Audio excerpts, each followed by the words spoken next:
What it do, baby boo? Welcome to episode 1 of University 101. Literally when I'm filming, I imagine like adding in sound effects. So right there, I'm gonna insert the text University 101. It's gonna open up and it's gonna go applause. This is the first episode, so bear with me. Bear with me. But this is a series I'm doing because I said, you know what? I graduated from college and I want people watching my YouTube channel, watching me, supporters, anyone just looking to go to an HBCU, little black girls, anyone that's on the fence about college, you don't want to go to college in general, but this is all just advice I want to give. Episode 1, very introductory. Why I decided to attend an HBCU and the benefits. You see me looking at my iPad, we got notes. We're very serious about this. Standing on business. Not really, I'm sad. We got our coffee and screw it, let's just do it.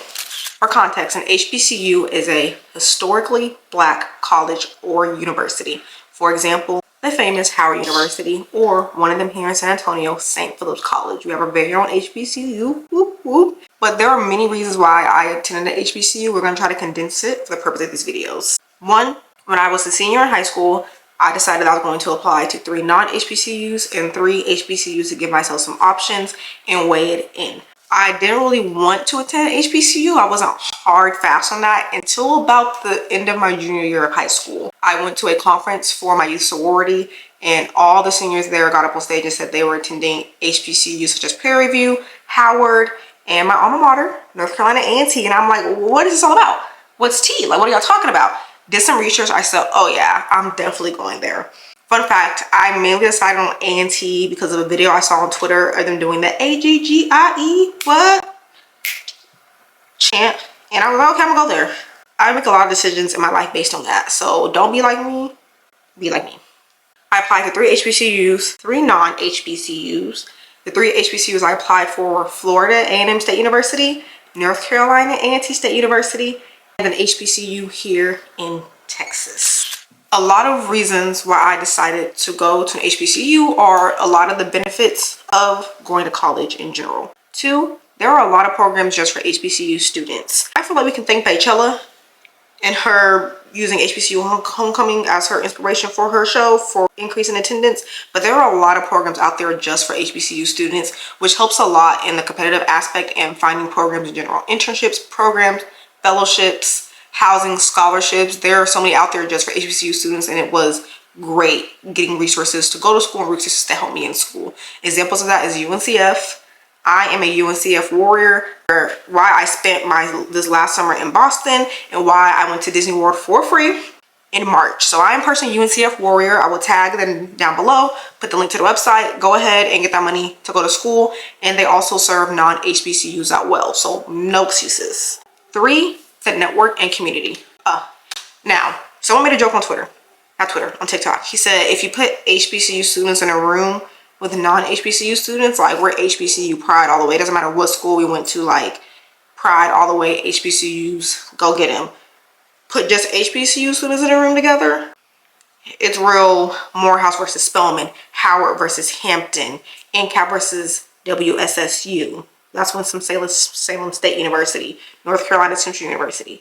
By the end of the day, we're still this huge networking community because HBCUs are nationwide. You have a nationwide network. I've been to a lot of homecomings. I've been to Hampton's homecoming, Spellhouse's homecoming.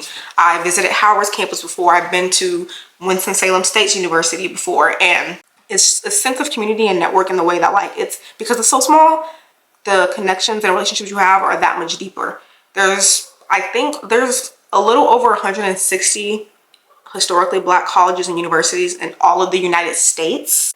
So those connections that you make, they go a long way as far as our HBCU network. And it's just a wonderful community. I went to Spellhouse Homecoming about a month ago and I had a blast. And I saw people that I met through Hampton that didn't even go to Spellhouse. My sister came to visit from Hampton to GHO, the greatest homecoming on earth, at A&T State University. And you go to college to network, to get those connections. People always say college is not just about class. When people say they love college, you should go to college, you should go to school. It is about the network connections, learning things, meeting people. And yes, it's not what you know, it's who you know. It's something about what you know too. You need to know your stuff. But who you know and the people that you meet through your HBCU network I made my best friends through my HBCU network. So some of my best friends. 4 is decreased communication barriers. We're gonna talk about this politically correct. right now, you see my hair, okay? I got on a headband wig. I got a twist out going on underneath that. That is something that is very much like pertaining to mainly Black women. I said it. But at HBCU, the way you talk, what you wear, your hairstyle, personal style, fashion style, it's a little bit easier to communicate about certain things, or some things don't have to be said. A lot of things are just simply understood. So you know, if I come to school today like this, and I come tomorrow with my natural hair out, coils, 10 out of 10, you know what was going on under this. And it's just so unspoken and said, and the conversations you can have, and then you can talk about. A lot of the conversations and the socialization has changed because of those decreased communication barriers. Because going to an HBCU, a lot of things are automatically understood about upbringings, how we were raised, our culture. And even then, like, Black people are not a monolith. And yes, there are not only Black students at HBCUs. That's the majority of our population, though. And we're not a monolith either, but a lot of things are just so uncommon, and you finally just feel free to talk about it in the space to having to give a lot of context or feeling awkward. And it was so refreshing to experience that for 4 years. And I learned even more things about the Black diaspora from going to an HBCU, and I really got a good education on my culture, my history, and my people in this country, and other types of Black culture, African American culture, African culture, Caribbean culture. It was amazing. It was so much fun. 5. Y'all ever heard, "You're pretty for a Black girl"? Okay. I said it. I didn't get that at HBCU. Growing up, I struggled a lot of self-confidence. I grew up in San Antonio, Texas, which has a very high Hispanic population, very low Black population. That's fine.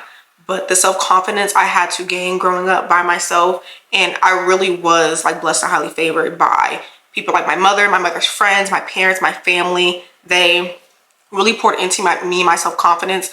But going to an HBCU really made me more confident in who I am, my features, my hair, the way I look, the way I walk, even just things that you wouldn't think to be insecure about.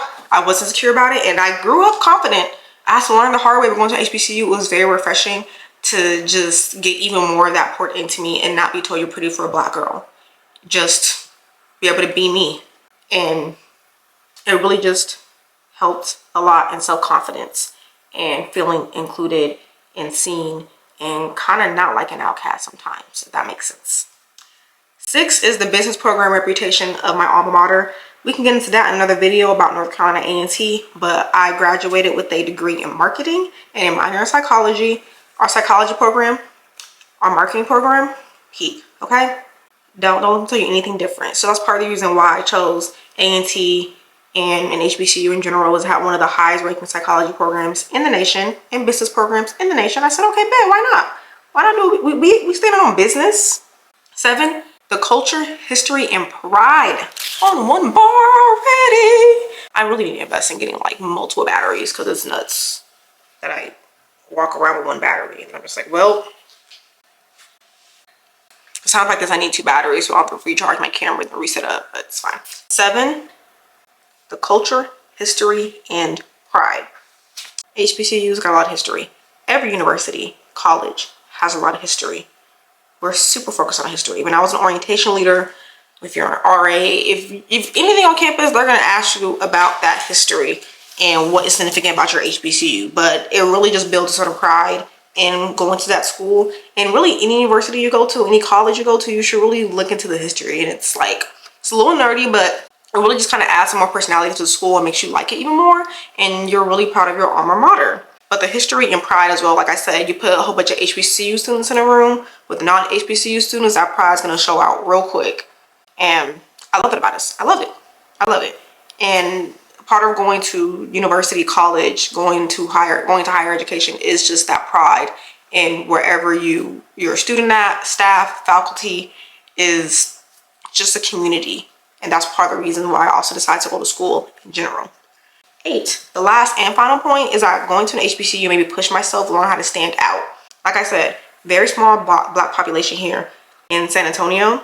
And so I stood out a lot because there wasn't a whole lot of us. And while that was great and I cherished opportunities and really made the best of it, going to an HBCU where everyone is like, okay, you're all doing this. Like, what's so special about you? It really made me learn, like, oh my God, I gotta step it up. I have to step it up. I have to learn to stand out, find out what's unique about me, find my knacks, find my talents.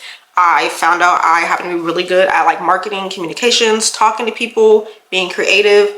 And I feel like when I was in high school growing up, I didn't really have a lot of opportunities because I was trying to be good at everything. I was supposed to say, you can't do everything on this campus and you're not, and no one's gonna let you. So figure out what you're good at, stick with that, and get better at it. Now I learned how to stand out in those areas. And it made the world of difference, and especially getting to know other Black creatives and Black students who are creative as well, like, to really help me expand on my creativity and why I do things like this now. Is making YouTube channels, making YouTube videos, editing, graphic design, modeling, makeup.